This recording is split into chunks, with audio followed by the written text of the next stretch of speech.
Nightcast. Stephen Lloyd Gilbreth brings you the current news from the world today and how it relates to Bible prophecy.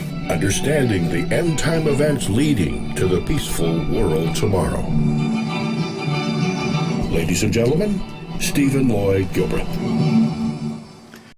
Good evening, friends, and welcome to this July 14, 2014 edition of Nightcast. July 14.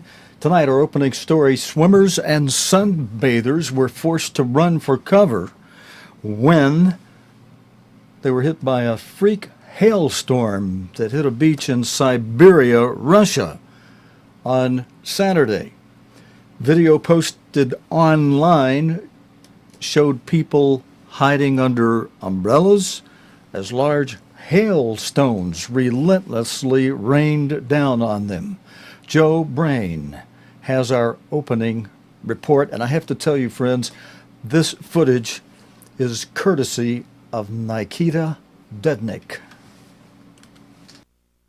As it had been a pleasant day in the summer sunshine, then suddenly everything changed. The skies opened and a freak storm pelted the erstwhile sun worshippers with giant hailstones. Those in the sea ran for the shore, many clearly in pain from the battering they were receiving.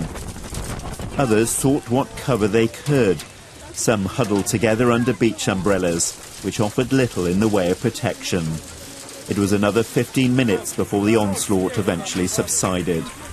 Russia has been experiencing extreme weather all summer. Many central areas have had snow and freezing temperatures. At a lakeside resort not far from Novosibirsk, 2 girls died when a tree fell on their tent as they sheltered from the latest storm. The authorities have begun an investigation. John Brain, BBC News. Friends, our video playback unit froze up there at the beginning of that report, so I wouldn't normally go back and play something over again, but this is an important story. I'll tell you why after we see if we can get it to play all the way from the beginning. Let's try it again. For beachgoers, it had been a pleasant day in the summer sunshine. Then, suddenly, everything changed. The skies opened and a freak storm pelted the erstwhile sun worshippers with giant hailstones. Those in the sea ran for the shore, many clearly in pain from the battering they were receiving. Others sought what cover they could. Some huddled together under beach umbrellas, which offered little in the way of protection. It was another 15 minutes before the onslaught eventually subsided. Russia has been experiencing extreme weather all summer. Many central areas have had snow and freezing temperatures. At a lakeside resort not far from Novosibirsk, 2 girls died when a tree fell on their tent as they sheltered from the latest storm. The authorities have begun an investigation. John Brain, BBC News. Friends, it worked that time, thankfully, and that story was important. It didn't even hurt to play it twice because I've showed you before on this program slides of scriptures that show how God is in ultimate overall control of the weather. Now, a lot of times God takes hands off, especially as, let's put our slide up on the screen for a moment that shows the seals from the book of Revelation. You notice the 4th seal. Let's bring that up close. The 4th seal, the pale horse that has a rider whose name is Death, as the book of Revelation says, and it's book of Revelation says alongside this horse, this pale horse, and its rider named Death, rides Hades, hell, the grave.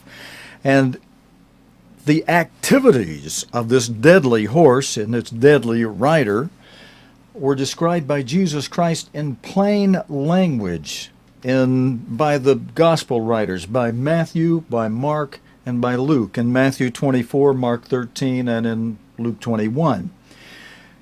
And the Greek terms that Jesus Christ used to describe the deadly activities, actualities, eventualities of this horse were 3 terms. One, let's bring this close, maybe you can see it at the bottom, we have it written at the bottom. One was loimos. That's the primary characteristic of this horse. Disease epidemics, pestilences, the plagues of Egypt. But Jesus Christ also said that between the third seal, the black horse of famine, and the fifth seal, the great tribulation, we would see seismus. That was the Greek term that was used that means seismic activity. It means commotions in the air, and the example that's given in the Greek English lexicons is, or the example given in Strong's Greek English lexicon is gale force winds, or gale forces such as hurricanes, tornadoes, typhoons, all that kind of thing. And commotions in the air, that would also include excess rain, which causes flooding. Then that causes a commotion on the ground, of course. And commotions on the ground is another definition of the term seismus. And the example given is earthquakes. Now, that's the only word that the King James Version and many modern translations of the Bible use to render the Greek term seismus. But seismus means more than earthquakes. It means commotions in the air, all kind of gale force winds.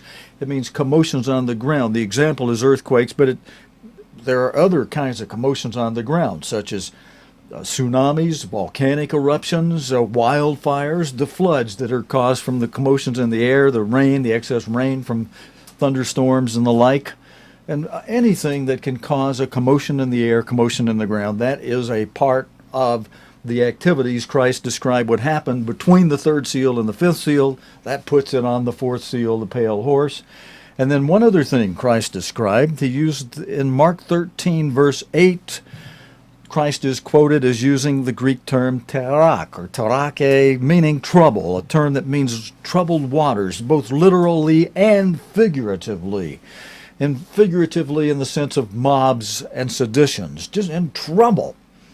But not the mega trouble of the fifth seal, the great tribulation, a time of Jacob's trouble, a time as Jesus Christ described it, as so bad that no time since the beginning of the creation of man has, well, tell you what, since I started that, let me grab my Bible and use Christ's exact words. And if you want to look along in Mark 13, we've got more news video tonight, friends, but let's just go to Mark 13. I'm going to go to Mark 13. You can go there with me if you want to.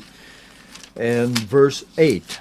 And we'll see the words that Jesus Christ used as Mark recorded Jesus Christ speaking in relation to this fourth seal, the pale horse. Christ said, verse 8, Mark 13, he said, for he's still describing the second horse at the beginning of, or the second seal, the red horse at the beginning of verse 8, where he says, for nation shall rise against nation and kingdom against kingdom, world war, which is a part of the second seal, the red horse. He goes on and then says, and he skips, he skips right over to the fourth seal. He skips the black horse of famine at this point, but then he comes back to famine and he says, and there shall be earthquakes in diverse places, and there shall be famines and troubles. Right after he says and famines, he says and troubles, and that's the spot of the fourth seal. But the other gospel writers, they move it around just a little bit. But and troubles, the word there is tarak, or tarake in the Greek. And Christ says these are the beginnings of sorrows. And that's part of the fourth seal, the beginning of sorrows. And then wham, when the fifth seal hits, it's mega troubles. The sorrows are here full time with the greatest trouble ever known to man. In fact, that's what I wanted to read to you. We need to go to Matthew 24, and we'll go to verse 21. We'll go here quickly, then we'll go on with more video from today's news. Verse 21, Matthew 24, for then shall be great tribulation, such as was not since the beginning of the world to this time, no, nor ever shall be. And the world, the beginning of the world used right there is the beginning of the aeon, meaning this society, meaning since the creation of man. There has never been such trouble as will be during the great tribulation. And he says, and no, nor ever shall be. So after this time of great trouble, which is more troublesome than any time ever before it since the beginning of the world, and no, nor ever shall be, there won't be any trouble after this that'll be as great as this trouble coming in the fifth seal, in the great tribulation, which is the next major event in world prophecy. In prophecy is the fifth seal, the great tribulation. You can see it here on the chart. They're in order. The first seal, the white horse, deceivers. Christ said in plain language, there will be many deceivers come, and don't let any man deceive you. And as he said it in verse 4, he said, take heed that no man deceive you. Verse 5, for many shall come in my name, saying, I am Christ, that Christ is Christ, and yet they shall deceive many, as he says here in verse 5 of Matthew 24. And then he goes on in verse 6 and describes the second seal, the red horse, where Christ says, and you shall hear of wars and rumors of wars. See that you be not troubled, for all these things must come to pass, but the end is not yet. For then those wars, part of the second seal, shall escalate into world war. For, as he says in verse 7, nation shall rise against nation and kingdom against kingdom. That part of the prophecy for the second seal was not fulfilled until last century, beginning in 1914, when round one of World War began. Ended in 1918, treaties signed in 1919, so some report the end of World War I is 1919 because of when the treaty was signed. Then there was a great recess until 1945 with Hitler, and round two of World War ending, well, I said that wrong. It began around 1940, 1939, 1940, ended in 1945. That was round two of World War. We're now in a big recess between round two, leaving off in 1945 until question mark, whatever the date is. And I was talking with some friends last night who were saying, Steve, you know, the way world news looks right now, the EU could come together in a full federation of a United States of Europe, and they could remap their regions so that even 4 or 5 countries become one region, so that it works out that they've got 10 regions, 5 from the east, 5 from the west, thus fulfilling the prophecy that Christ gave that through Daniel. That goes back to Daniel 2. And let me throw that slide up on the screen. I'm sorry for breaking away from news so early in the program tonight, friends, but this first story, I want you to see how this weather, wait till you hear the next news story from today, what Russia has done. You may have already heard about how they shot down an aircraft, a major aircraft. I can hardly wait to tell you that story, but let me just give you a couple more things before we go there to that story next. I've got video on that aircraft being shot down by Russia.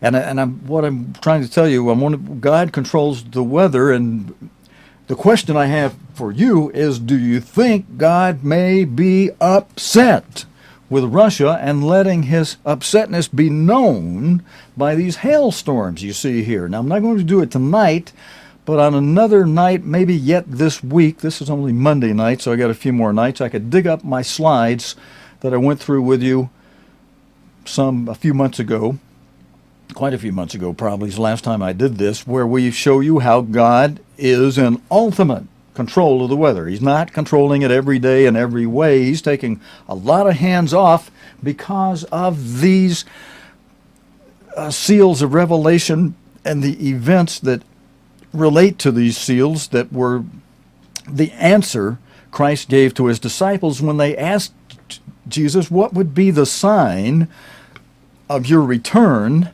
and of the end of this world, the end of this age, this society as we know it. And when you come back and bring your kingdom and knock out the kingdoms of this world and reestablish the kingdom of God on this earth, Christ said the answer to that is you'd see deception, major religious deception. You'd see wars and world wars.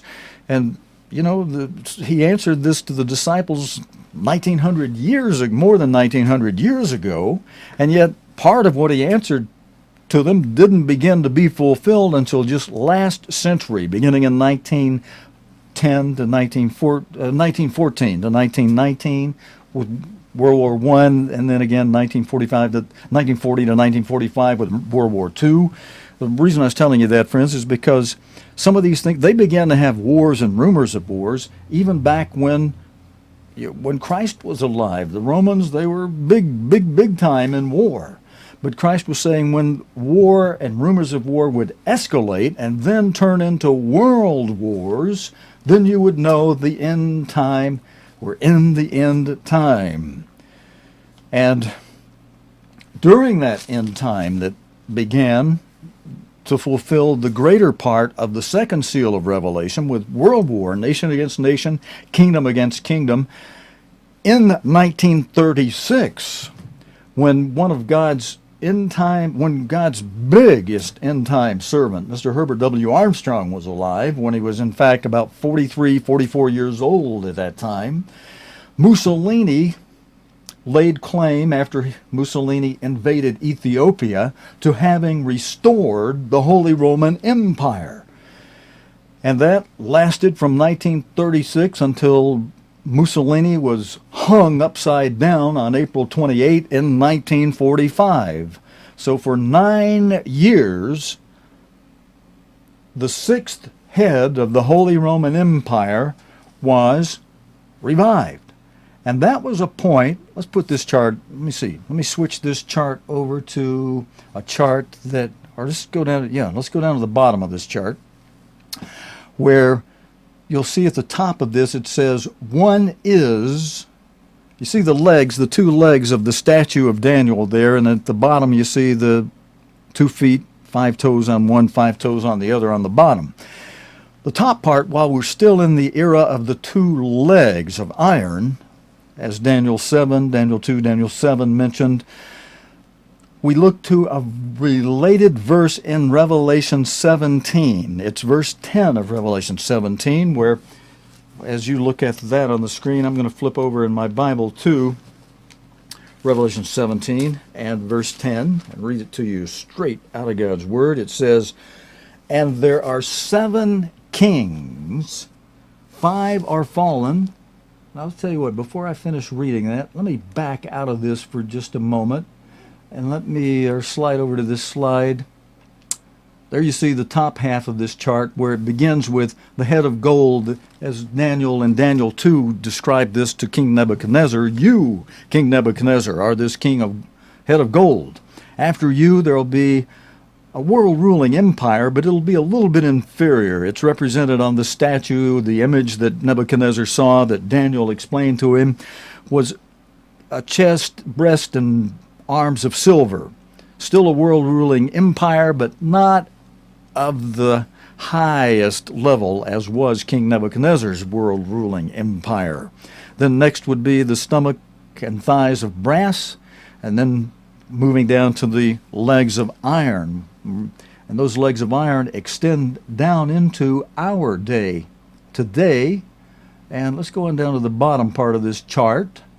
And then over on the right side of this chart, friends, let's get over there where you can see, and let's go close up on the right side. On the very right of this chart, I have 5 pictures of the 7 kings. 5 are fallen. The first one you see at the top right side, you see there is Justinian. He's the first of the 7 kings, 5 of which are fallen. Next is Charlemagne, crowned in about AD 800. Justinian restored the east and west divisions of the Roman Empire about 545 AD. All right, and then after him, as I said, the second of the 5 kings that are fallen was Charlemagne, crowned by the Pope in about 800.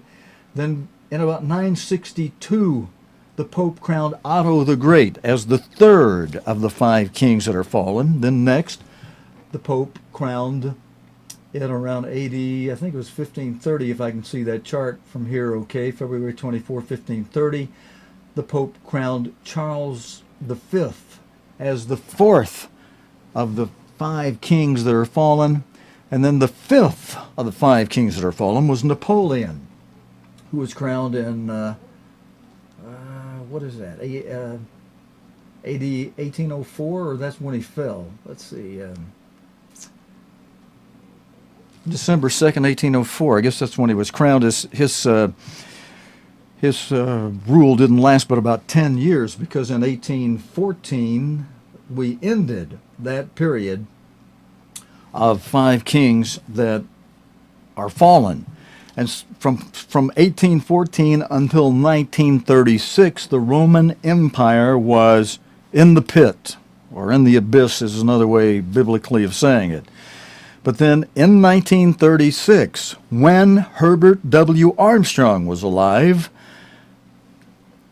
Mussolini revived the Holy Roman Empire, laid claim to being the head of it, and God allowed him to do that. God made Mussolini the 6th head of these 7 heads of the Holy Roman Empire.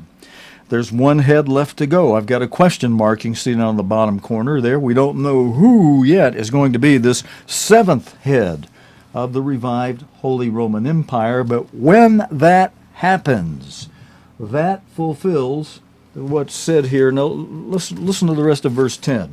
Or let me read the whole thing. And there are 7 kings, 5 are fallen, and 1 is, and the other is not yet. The one that is was this 6th head, Mussolini. This verse, verse 10 of Revelation 17, was written in the present tense of 1936 to 1945, the time when Herbert Armstrong was age 43 to age, what would that have been? Add 9 to that, be 52. That was in a prime time when God was using Mr. Armstrong in a big way with a daily radio broadcast, being broadcast nationwide, coast to coast, and even from Mexico with 100,000 watts into the United States. You could hear Mr. Armstrong coast to coast. If you'd have been alive during those years between 1936 and 1952, Mr. Armstrong God continued to have Mr. Armstrong broadcast through the open door of both radio and television and the printing press, with many publications and booklets and articles he would put out, until the day he died in 1986, and that material is still available prolifically on the internet. Do a Google search, Herbert Armstrong, you can find all kind of the publications and broadcasts that he's done. And we repeat a lot of those here on the weekend on a channel called the Sabbath Service Channel. But because, you know, the words that Mr. Armstrong spoke were inspired of God, they are still living words. They represent things that God revealed and answered through Mr. Armstrong to show that Mr. Armstrong was God's servant for these latter days, where God answered things that Daniel would have given his left arm or right arm or maybe even his whole life. God, just tell me what all this means and let me die. Daniel really wanted to know what these end time things God was saying through Daniel. What does this mean? What is this? Who will these people be? Well, God could not tell Daniel who these people would be. God himself may not have known until they were born. And he decided to make this man and that man the first head, the second head, third head, fourth head, fifth head, Napoleon, and then, then a sixth head, Mussolini. And that was a very critical one, the sixth head, because God had John on the island of Patmos, the Apostle John, write verse 10 of Revelation 17 in the future present tense of 1936 to 1945. So when God revealed this to us through Mr. Herbert Armstrong, he caused Mr. Armstrong to see the fact that this verse is in the present tense of his day from 1936 to 1945. One is. And when God when God revealed to Mr. Armstrong that Mussolini is it through newspaper headlines where Mussolini himself says, I have revived the old Holy Roman Empire. And God let Mr. Armstrong see that verse, that claim that Mussolini made related to this part of this verse 10 of Revelation 17 that says, one is. And Mussolini is saying, I have revived the Holy Roman Empire. So here's this Holy Roman Empire revived, where it's got one head that now is. Mussolini is between 1936 and 1945. Well, then, when Mussolini was hung upside down and killed, and then that was it. The Roman Empire, the Holy Roman Empire, it wasn't as glorious as it had been, but it gets less glorious as we go, and yet it can be pretty poignant in the poisonous stuff it did. Mussolini, as you can see, he's in a picture here right next to a small picture, but you can see he's in a picture right next to Hitler, who he considered to be his buddy. They were the Allied Axis, their powers, part of the Axis powers and of World War II. And they did some pretty heinous acts against humans. They killed humans in a cruel, mean, horrifying way, and which they didn't even have the weapons that are going to exist for the next round of the Holy Roman Empire revived, with a seventh head that is to come, as verse 10 says, and the other is not yet come. And when he comes, he must continue a short space. So the next head will continue very short space, even less than the space of 9 years that the sixth head occupied. All right, friends, I got into some things, prophecies from the Bible, very early in tonight's program, and that was because of that first story, because of the hailstones God was causing to hit Russia, showing God is upset with Russia. You can believe God was involved. He says oftentimes, is there a word? He has said in his word, can a whirlwind strike and me, the eternal, not be involved with that? Well, friends, that question God is saying to us. He is saying, let's see, I need to knock something out of here because it's hanging. I think it's causing our video player to hang up, and I can't get it to show up on the screen here. Trying to change my shot. Let's see if it's going to change. There we go. Now it's changing. Because of this first story with the weather, God says, can a whirlwind hit and I not be involved with it? These hailstones. I believe, friends, God is saying he's upset with Russia. Russia trying to change the borders that perhaps God intended to be in a certain way, and because of their activity in this next story. A Ukrainian military transport aircraft was shot down in the east of the country amid fighting with pro-Russian separatist rebels, according to Ukrainian officials. They say the crew of the AN-26 plane managed to parachute to safety after it was hit at an altitude of 6,500 meters. That would be, for those in America, that would be over 21,000 feet up in the air, 21,325 feet in the air. They had to parachute from the plane at that altitude. Russia, as you'll hear in this video, this amateur video, has made no comment. This amateur video was posted online today, which has not yet been able, it hasn't been able to be independently verified, but it appears to show the moment the aircraft was downed. John Sopel from the BBC has this report. Ukraine says a military transport plane that was shot down in the east of the country was probably hit by a rocket fired from Russian territory. We've not been able to independently verify these pictures shown on Ukrainian TV, but they appear to show the plane being downed. In a statement on the presidential website, Ukraine's defence minister said the plane had been targeted with a more powerful missile weapon than a shoulder-carried missile launcher, and that it had probably been fired from Russia. The Kremlin has made no public comments on the Ukrainian claim. Friends, next I'm out of time. We're going to go just a few minutes over my usual half hour. Sometimes I go a lot over that if news is really, really, really important. But Israeli airstrikes on Gaza and rocket fire on Israel have continued on the seventh day of Israel's operation against Palestinian militants. In a way, I don't like the way this lead-in reads. It emphasizes too much Israel's operation against Palestine. You know, the Hamas started this with the rockets against Israel. Now over 500 rockets sent into Israel. It's been discovered that they've had 10,000 rockets delivered into Gaza by some means that Israel is scratching its head over. Israel was not able to know how they snuck them in there, except perhaps, this is only a perhaps, they got them in through Egypt during the time of when the fellow that the military ousted was in there. They may have been able to sneak them in through the tunnels of Egypt then. Now, with the new military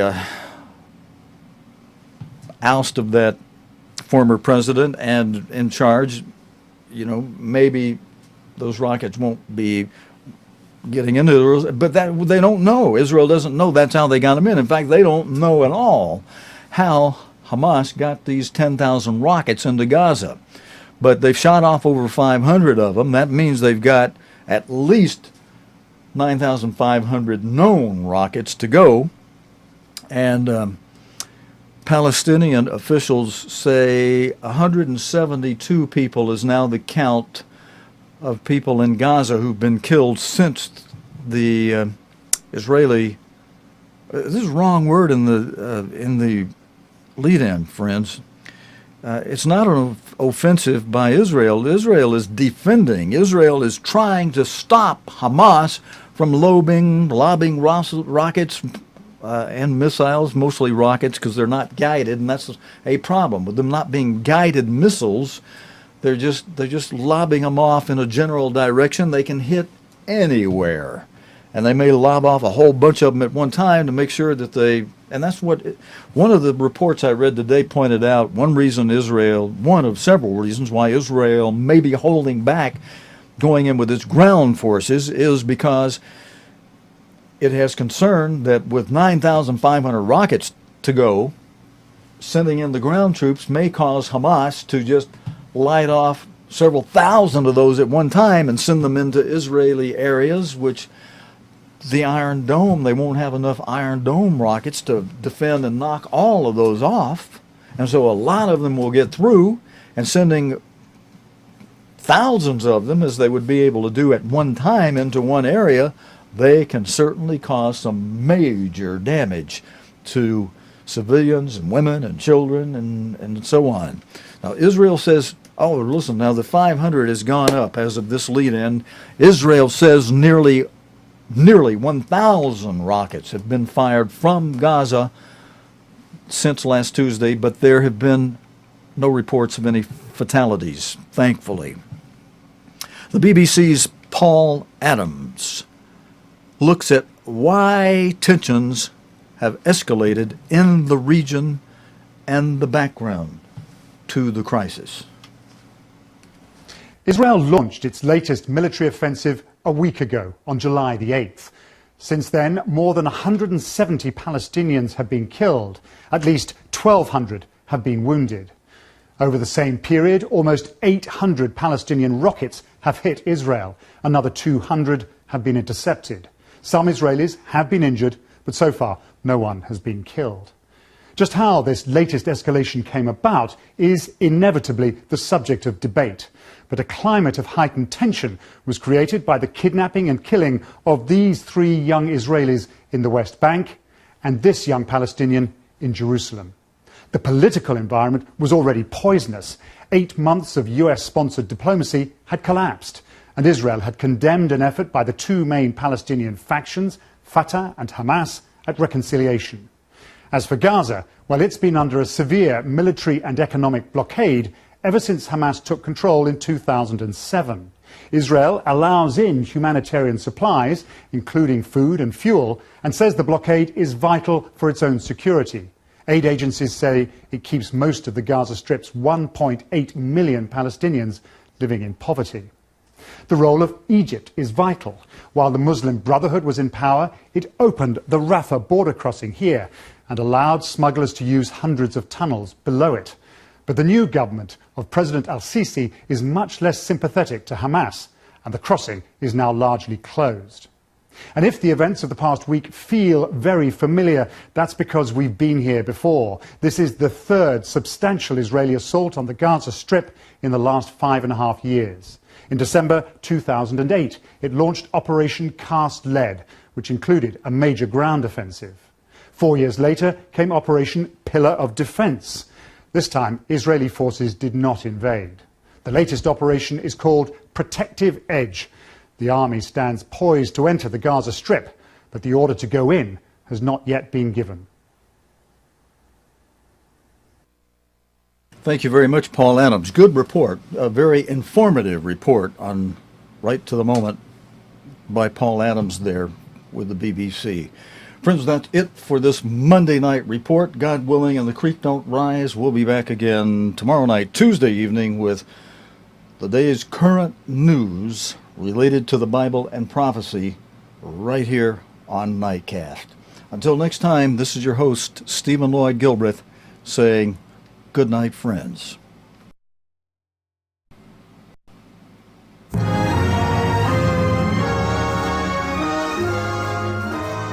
You have been watching Nightcast with Stephen Lloyd Gilbreth. Nightcast can be seen Sunday through Thursday nights here on cogtv.org. Tonight's program is also available anytime on demand in the cogtv.org video archive.